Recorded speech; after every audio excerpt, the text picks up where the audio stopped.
En la 103.3 FM.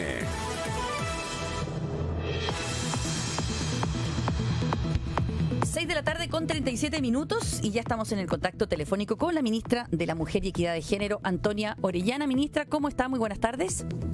Hola, buenas tardes, ¿qué tal? Bueno, le pregunto cómo está, pero me imagino que está contenta, dado que el Tribunal Constitucional acogió los argumentos del gobierno y ha decidido rechazar esta presentación que habían hecho 50 y tantos diputados 54. De la oposición, 54 diputados de oposición. Así es, no toda la oposición, pero sí un grupo importante. La verdad es que estamos muy satisfechas y creo que, bueno, este no era un punto medular del proyecto. De hecho, era parte de un artículo que refería a medidas generales para la prevención, pero este proyecto ya lleva 7 años de tramitación. Sí.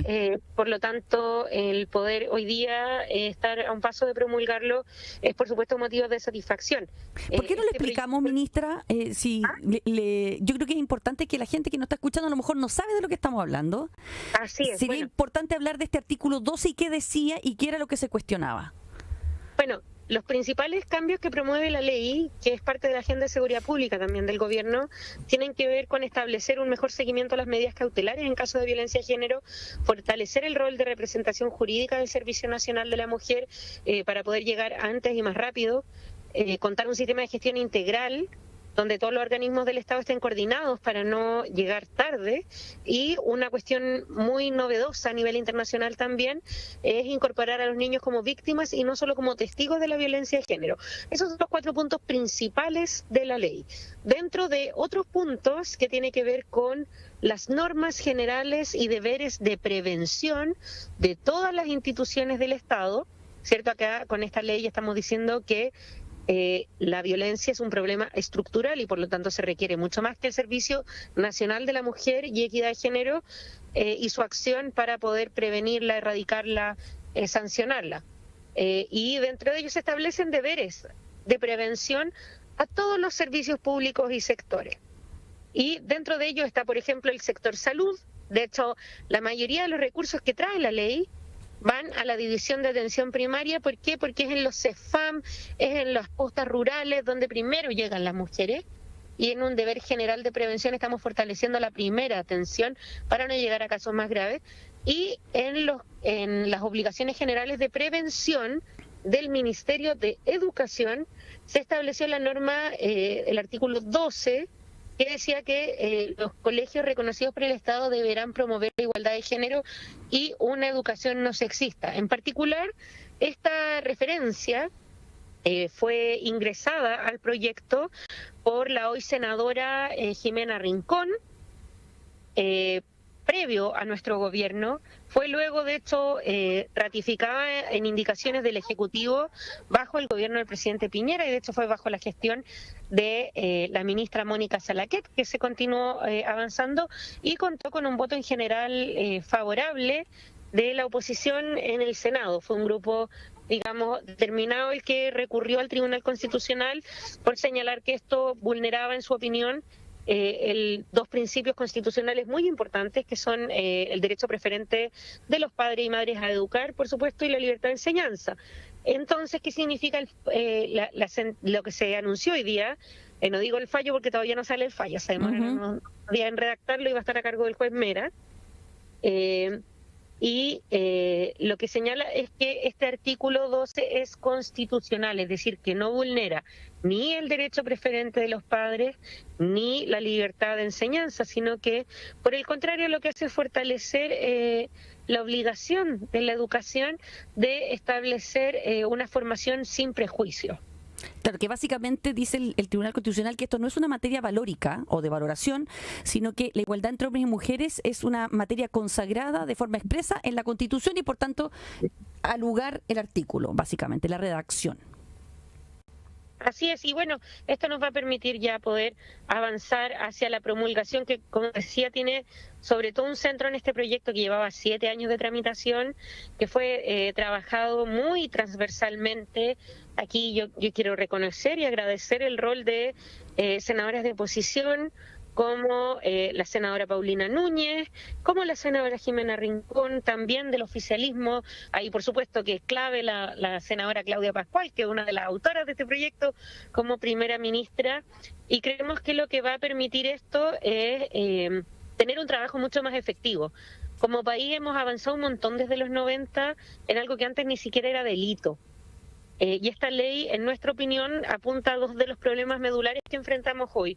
Uno, la resistencia a denunciar de las mujeres, porque ya en su mayoría lo que nos muestra la encuesta nacional de violencia intrafamiliar de la Subsecretaría de Prevención del Delito, es que la mayoría de las mujeres en Chile sabemos que esto se puede denunciar, pero nos demoramos mucho. Y eso tiene que ver con una falta, digamos, de expectativas respecto a la acción de la justicia, que estamos reforzando con las nuevas medidas sobre cautelares de protección, sobre gestión interna y apoyo, sobre proceso judicial, y otro motivo que es, digamos, innovador y que es nuevo, que tiene que ver con la incorporación de los niños y niñas como víctimas y no solo como testigos, buscando que se acaben estos procesos paralelos que sirven para presionar para que las víctimas se retracten, abandonen el proceso, y que también cuestionan mucho la utilidad de la denuncia. O sea, las mujeres no pueden entender que en un mismo tribunal le diga: usted está en riesgo, yo le voy a poner una medida cautelar, pero una vez a la semana usted no está en riesgo. Y de hecho usted tiene no solamente que ver a su agresor, sino que además pasarle a los niños, de lo cual nos asaltan dos preguntas. No está en riesgo en ese momento, el agresor deja de ser riesgoso, y en segundo, ¿cómo impacta esto en los niños y niñas? La verdad es que toda la evidencia muestra que impacta y mucho. Con esto no quiero decir, por favor, que no van a poder los padres presentar todos los derechos, digamos, todas las demandas a las que tienen derecho como padres, sino que solamente no se van a tener que ver al mismo tiempo con las causas de violencia, es decir, que primero medimos el riesgo. Y esperamos con eso también poder avanzar en terminar con este traspaso generación a generación de trayectorias de violencia, que creo que es un punto muy importante para que podamos no solamente contentarnos con que ahora tenemos un registro de cómo esto antes no existía, los femicidios en el pololeo con la ley Gabriela, sino que también darnos la oportunidad de erradicar esto y de reducirlo. Ministra Orellana, volviendo al punto que hoy día el Tribunal Constitucional desestima en este requerimiento de estos 54 legisladores de la oposición, a veces en la discusión los ejemplos se llevan al extremo y a veces incluso hasta podría ser las caricaturas en algunos casos. No digo necesariamente en esto, pero sí tal vez en la discusión se pusieron ciertos escenarios en la alegación que se hizo al tribunal por parte de quienes sostenían este argumento de que había que declararlo inconstitucional. Insistimos que el tribunal no lo ha acogido en el día de hoy. Por ejemplo, ministra, ellos decían que recurrían al tribunal porque la educación de esta manera vista llevaba a violar el derecho de los sostenedores a abrir establecimientos educacionales según sus propias convicciones, y se llevaba el ejemplo al extremo porque decía que no se permitiría tener proyectos educativos plurales o incluso colegios monogenéricos. Eso fue lo que se sostuvo en el tribunal, que fue rechazado. Por lo tanto, falta todavía la redacción del fallo, pero para esa aprehensión llevada como ejemplo, entonces el Tribunal Constitucional no lo acoge, para tenerlo claro y, no sé, pues tener un establecimiento que existan, por ejemplo, de un solo sexo, no tendría problema. Así es, lo que señala el Tribunal Constitucional al rechazar el requerimiento en los términos que tú planteabas, Ramón, es precisamente que no hay nada en la norma que implique eso. De todas formas, yo quiero decir que esto de los argumentos extremos, las falacias de hombre de paja, como se le conocen, es bien común en estos temas, pero nosotros sabemos que con trabajo constante y abierto al diálogo podemos irlo superando. Recordábamos en nuestro documento, nuestro informe en Derecho ante el Tribunal, que esto es el mismo tipo de argumentos que se enarbolaron, el de la libertad de enseñanza, cuando en los años 2000 se prohibió la expulsión de las estudiantes embarazadas. Es decir, se transformaba la idea de la libertad de enseñanza en un derecho a discriminar, porque se decía que sí, era convicción de los sostenedores el que las niñas embarazadas daban un mal ejemplo, entonces tenían derecho a expulsarlas. Recordemos que ese era el debate en esa época. Y bueno, los años han demostrado que no solo no se acabó la libertad de enseñanza, sino que esto ha permitido evitar la deserción escolar de las jóvenes madres. Entonces, ¿qué quiero decir con esto? Son, digamos, el trabajo constante, el que permite ir despejando estas dudas que yo creo, por cierto, legítimas. Creo que el tema educativo, yo soy madre de un niño de 5 años, es muy sensible para los padres. Habitamos en un mundo que está bien complejo respecto a términos como la confianza, respecto a la información que circula, y por lo tanto, por supuesto que vamos a seguir en el mismo ánimo que lo hemos hecho con la ley integral, pero también con las ya 4 leyes que hemos aprobado como ministerio bajo esta legislatura para hacer un trabajo transversal. Me permito recordar otra caricatura. Cuando aprobamos el año pasado la ley de reparación a víctimas de femicidio y sus familias, gracias a la que ya se están pagando por primera vez pensiones de apoyo para los niños y niñas que quedaron huérfanos y huérfanas por femicidio, un diputado republicano nos señaló que no solo que estábamos creando niños privilegiados. Quiero recordar que aquí estábamos hablando de niños cuyas madres han sido asesinadas por femicidio. Sí. De privilegiados poco. Pero en ese momento yo señalé en sala, y de hecho me comprometí, lo recuerdo con el diputado Chalper, a que por supuesto que como gobierno íbamos a insistir con el proyecto también de la Defensoría de las Víctimas, para, digamos, aquellos que no son víctimas de femicidio, sino de otros delitos violentos, y eso ha ocurrido. Entonces yo creo que en democracia, digamos, estas discrepancias son legítimas. El Tribunal Constitucional es uno de los mecanismos que nos hemos dotado como país para resolverlas. El Tribunal, digamos, ya señaló su parecer el día de hoy, falta conocer el fallo en detalle, que quedó a cargo del, entiendo, el ministro Mera. Y por supuesto que nosotras sabemos que de todas formas tenemos que acoger múltiples argumentos, y vamos a hacer precisamente eso durante el periodo de redacción de los reglamentos que en el fondo le dan carne, le dan las patas operativas a esta norma. Eso es interesante porque usted decía que las dudas son razonables, y tienen que abarcar una transversalidad de pensamiento, porque decía la diputada Sandón, que es una de las personas que estaba tras esta petición al Tribunal Constitucional, que a ella le gustaría que a sus hijos se les enseñara que existen 2 sexos, hombres y mujeres, pero cuando la ley dice educación no sexista, decía ella, podría determinar que eso se prohíbe porque hay más de 2 sexos. ¿Eso podría ocurrir bajo el amparo, o sea, bajo la redacción de la ley?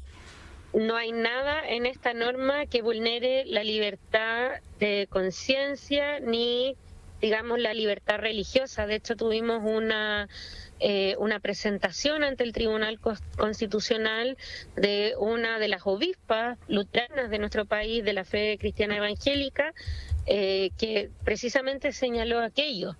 Yo entiendo, como bien decía, estamos en una democracia, va a haber disenso respecto a estos términos, pero creo que precisamente el tribunal, luego de todos estos años de debate constitucional, el tribunal es digamos, una de las formas de resolver estos debates.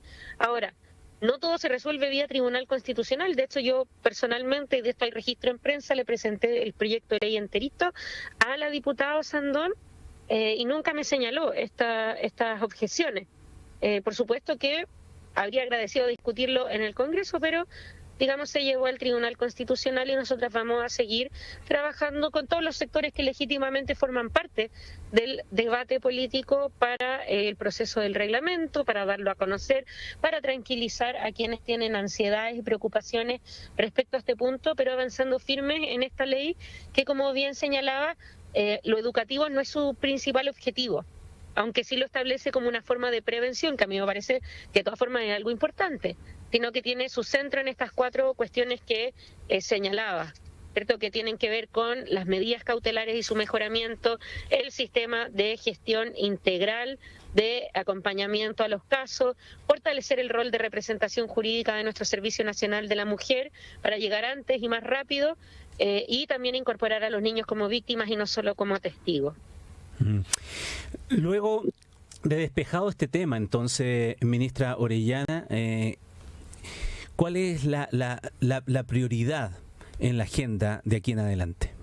Bueno, tal como hemos señalado, nuestra siguiente prioridad legislativa, esta era la principal, llevábamos harto rato insistiendo. Lo habíamos conversado varias veces, sí. Sí, nuestra siguiente prioridad es un proyecto que lleva más años, que es el de sociedad conyugal, que lleva 14 años de discusión, en el que buscamos establecer la igualdad jurídica ante la ley, también en el matrimonio, porque hasta el día de hoy la sociedad conyugal establece que las mujeres casadas bajo esa figura son incapaces relativas en la medida en que tienen que pedir autorización del marido para poder administrar sus propios bienes. Esa es una de nuestras prioridades, 14 años lleva esta norma. Esperamos poder avanzar, estamos muy contentos además porque el senador Alfonso Urresti va a presidir la Comisión de Constitución y es uno de quienes fueron redactores de uno de los primeros proyectos para cambiar esto, junto a, en ese tiempo, la diputada María Antonieta Sá y otra.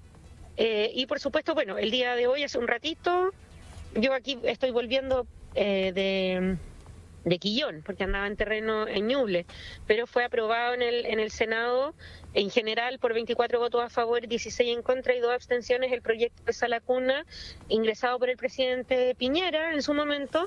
Este es un proyecto que como Ejecutivo no compartimos, pero digamos la oposición está en su legítimo derecho de hacer valer su mayoría en este tema y por lo tanto lo que hemos anunciado hoy día en sala a nombre del ministro Elizalde es una indicación sustitutiva. Es decir, ¿y cuándo la van a mandar? A picar en el proyecto y esperamos poder llegar a un buen acuerdo en Sala Cuna. Eso es importante porque hace tiempo que estábamos esperando esa indicación, también. No sabíamos si iba a ser de qué tipo, de qué naturaleza, porque este es el proyecto de Sala Cuna del gobierno anterior. Entonces, ¿cuáles son los plazos? ¿Cuándo van a entregar esta indicación? Porque es muy importante. La sala del Senado ha tenido bien entregarnos plazos hasta el 6 de mayo. De todas formas, yo quiero destacar que como gobierno sí tenemos una propuesta de Sala Cuna, lo que pasa es que estaba vinculada al pacto fiscal, porque una de las observaciones, entre otras varias que tenemos al proyecto que fue aprobado hoy en general, digamos en su idea de legislar, es que uno no tiene ningún componente educativo. La Sala Cuna no es solo fierro y cemento donde se van a dejar a los niños, sino también tiene un factor educativo y de desarrollo integral de los niños y niñas que es fundamental. En segundo lugar, que mantener ese estándar requiere recursos, por eso lo habíamos vinculado al pacto fiscal, a 0,3% de recaudación extra, que en total significaba unos 900 millones en el primer proyecto de pacto fiscal. Ahora vamos a presentar uno nuevo. Era el objetivo del gobierno poder tener ingresos permanentes para ese gasto permanente, pero bueno, se acaba de aprobar y por lo tanto vamos a buscar un acuerdo que ojalá también esté disponible, esa misma señal en los sectores de la oposición respecto al pacto fiscal, porque creo que sería un poco honesto enfrentar que podemos decir que podemos ampliar el derecho a Sala Cuna y que podemos mantener el estándar educativo que afortunadamente nuestro país ha conseguido con los años. Yo lo digo ministra, de primera persona y lo menciono porque yo salí de un jardín Junji y nosotras cuando chicas y en Macul lo pasábamos regio, no hay ningún problema. Ministra, pero teníamos neumáticos pintados y ahora hay unos juegos para la estimulación. Ministra, nos queda muy poquito tiempo. Y para eso se requieren recursos. Sí, nos queda muy poquito tiempo, porque usted, ministra de la Mujer, esto es muy importante porque la clave para que las mujeres podamos tener una mayor participación laboral justamente está en el cuidado de los niños. Eso lo dicen todos los estudios y ese es nuestro principal escollo. Si usted tiene, como ministra de la Mujer, en un minuto dado, no están esas platas para mejorar el sistema educativo, que yo estoy 100% de acuerdo con usted, que tienen que ser jardines infantiles y lacunas de calidad, pero si no se puede hacer todo al mismo tiempo, ¿usted estaría por avanzar igual? La verdad es que yo ya he señalado cuál es la posición del gobierno. Ahora, se acaba de aprobar en general en la sala y nosotros no estamos de acuerdo. De hecho, no solamente nosotros, tampoco los gremios de la educación inicial, tampoco. Por supuesto, si el sector de educación no, pero es tu proyecto laboral. Inicial, que tampoco, de hecho, la misma Federación de Colegios de Jardines Infantiles Privados y Particulares tampoco comparte el proyecto. Economistas muy destacadas, como por ejemplo Andrea Repeto, destacaban el hecho de que el factor educativo no está contemplado. Entonces yo creo que aquí vamos a avanzar un diálogo. pero llama a avanzar. Bueno, Minita, sin duda que nos pilló el tiempo, pero que este tema da para mucho, muy interesante, sobre todo la ley Salacuna es fundamental para que las mujeres podamos aumentar nuestra participación laboral, que es muy baja en el mercado chileno, así que lo vamos a tener que seguir conversando en otra oportunidad. Muchísimas gracias. Un tema apasionante. Muchas gracias, que estén muy bien. Hasta luego.